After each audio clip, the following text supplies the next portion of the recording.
అచ్ఛేద్యమైన శరీరము, అభేద్యమైన శరీరము, ఎవరినైనా ఎదుర్కొనగలిగిన శరీరము, ఎవరి చేత కలత పడనటువంటి శరీరము. అది ఇంద్రుడు వజ్రాయుధం తగిలినా కూడా నిలబడగలిగిన శరీరం బాల్యంలోనే.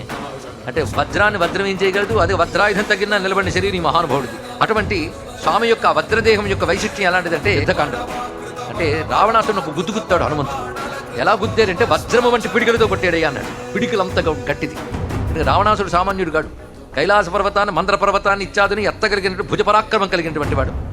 కానీ ఒక సందర్భంలో అతడు ప్రయోగించినటువంటి శక్తాయుధానికి లక్ష్మణుడు పడిపోతే ఆ లక్ష్మణ్ణి ఎత్తుకుపోదాం అనుకున్నాడు రావణాసురుడు. కదిలించే ప్రయత్నం చేశాడు. 20 చేతులు వినియోగించినప్పటికీ కూడా లక్ష్మణుని కదపలేకపోయాడు. హిమవంతుని, మందర పర్వతాన్ని, దేవతలతో కూడినటువంటి ముల్లోకాల్ని, మేరు పర్వతాన్ని కూడా భుజాలతో ఎత్తవచ్చు కానీ భరతానుజుడైన లక్ష్మణస్వామిని మాత్రం ఎత్తలేకపోయాడయ్యా. ఆ సమయంలో ఒక్కసారి చూసి హనుమంతుడు వచ్చాడు. వజ్ర సమానమైన పిడికిలతో అతను వక్షస్థలం మీద అక్కడ గుద్దుగుద్దాడు. ఆ దెబ్బకి ఒక్కసారిగా కైలాసాన్ని కూడా కదిలించే రావణాసురుడు భూమి మీద పడిపోయాడు. కదిలిపోయి పడిపోయాడు. ముఖం నుంచి, కళ్ళ నుంచి, చెవుల నుంచి, ముక్కు నుంచి కూడాను రక్తం వచ్చింది రావణాసుడికి. అలాంటి గుద్దుగుద్దాడు ఈయన. దీన్ని బట్టి వజ్రాంగి అంటే తెలుస్తున్నది కదా. అంతేకాదు, అలా గుద్దేసిన తర్వాత ఏం చేశాడంటే అలవోకగా లక్ష్మణస్వామిని ఎత్తుకుని తీసుకెళ్ళిపోయాడు. ఏం అద్భుతమైన విషయం!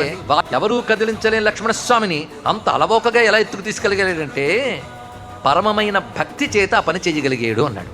అంటే భగవంతుడిని భక్తి మాత్రమే ఎత్తుకోగలదు, అహంకారం ఎత్తలేదు అని విషయం కూడా చూపిస్తున్నాడు. అంత ఎత్తగలిగాడు. రాముణ్ణి భుజాలపై ఎత్తుకోగలిగాడు కూడా. రామలక్ష్మణుల ఉభయుల్ని భుజాల మీద పెట్టుకుని వచ్చినవాడు కదా. యుద్ధం చేసినప్పుడు రాముని భుజం మీద కూర్చోబెట్టుకున్నాడు. ఆ శరీరమే అంత గొప్పదో దీన్ని బట్టి చూస్తుంటే. అది చూసినప్పుడు ఎలా అనిపిస్తుందంటే హనుమంతుడు కాంచనాద్రి కమనీయ విగ్రహుడు గనక బంగారు కొండలా ఉన్నాడు. భుజం మీద రాముడు కొండ మీద నల్లని మేఘంలో ఉన్నట్టు.